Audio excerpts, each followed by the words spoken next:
ekologi berasal dari kata Yunani yaitu oikos yang berarti habitat dan logos yang berarti ilmu. Nah, jadi ekologi adalah ilmu yang mempelajari interaksi antar makhluk hidup dengan lingkungannya. Nah, lalu apa saja ruang lingkup dari ekologi? Untuk mengetahuinya, yuk simak penjelasan berikut.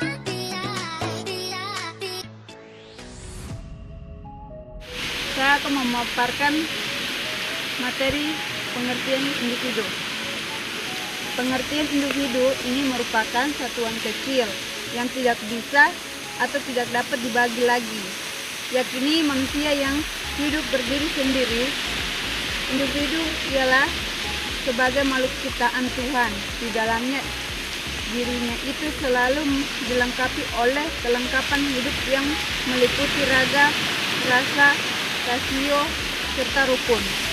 Mengacu pada pengertian individu di bawah, ini merupakan ciri-ciri individu diantaranya sebagai berikut. 1. Individu ini mempunyai raga atau jasmani yang khas, yang membedakan antara satu dengan yang lainnya, walaupun memiliki ciri umum itu yang sama sebagai manusia. 2. Individu ini merupakan pikiran, perasaan, kehendak, serta juga hasrat, sehingga bisa dapat menetapkan kenyataan. 3. Individu ini mempunyai kepribadian dan bakat yang berbeda antara satu dengan yang lain. 4. Individu ini mempunyai tingkah laku yang khas dan berbeda antara satu dengan yang lainnya. Di sini saya akan menjelaskan tentang populasi.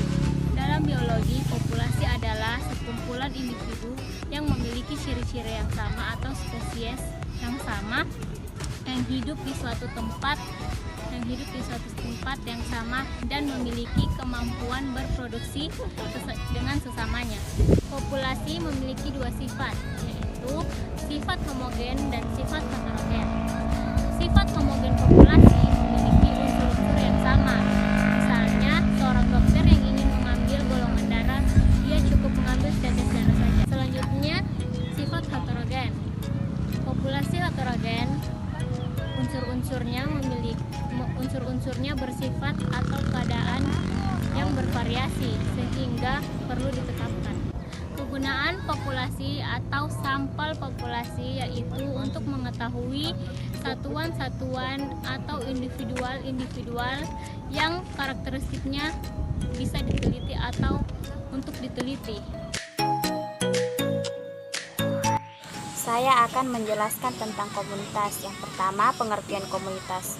Komunitas adalah kumpulan dari berbagai populasi yang hidup di suatu tempat dan waktu tertentu yang saling berinteraksi dan mempengaruhi satu sama lain.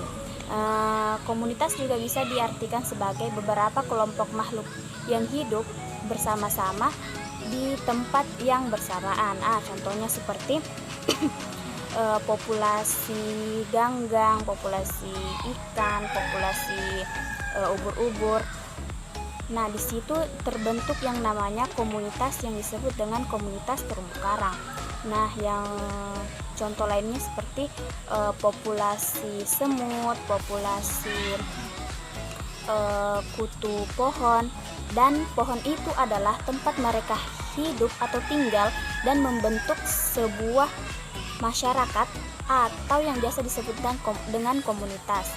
Nah, contoh lainnya juga itu seperti komunitas sawah. Nah, di sawah itu terdapat bermacam-macam organisme, yaitu seperti padi, burung, ular, belalang, dan gulma. Ciri-ciri dari komunitas yaitu 1.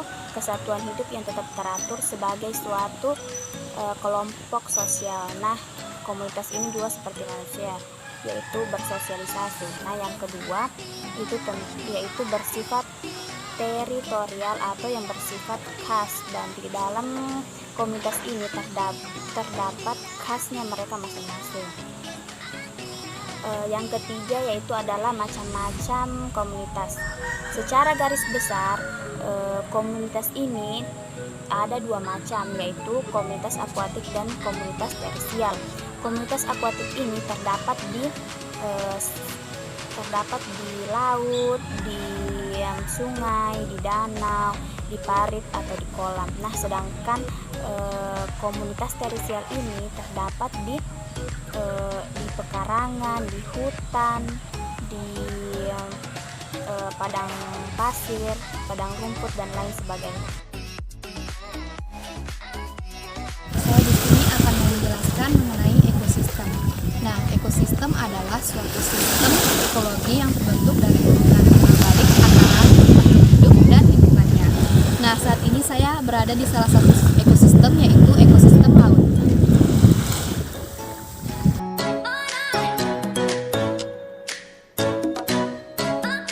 Ciri-ciri ekosistem laut. Yang pertama yaitu memiliki salinitas atau kadar garam yang tinggi. Semakin dekat dengan garis khatulistiwa, maka kadar garamnya juga semakin tinggi. Kemudian yang kedua yaitu memiliki perbedaan suhu. Perbedaan suhu yaitu perbedaan suhu pada permukaan lautnya dan suhu pada bagian kedalaman. Kemudian yang ketiga yaitu memiliki kadar NaCl yang lebih tinggi dibandingkan dengan kadar yang lainnya. Yang keempat yaitu ekosistem laut tidak dipengaruhi oleh iklim dan cuaca.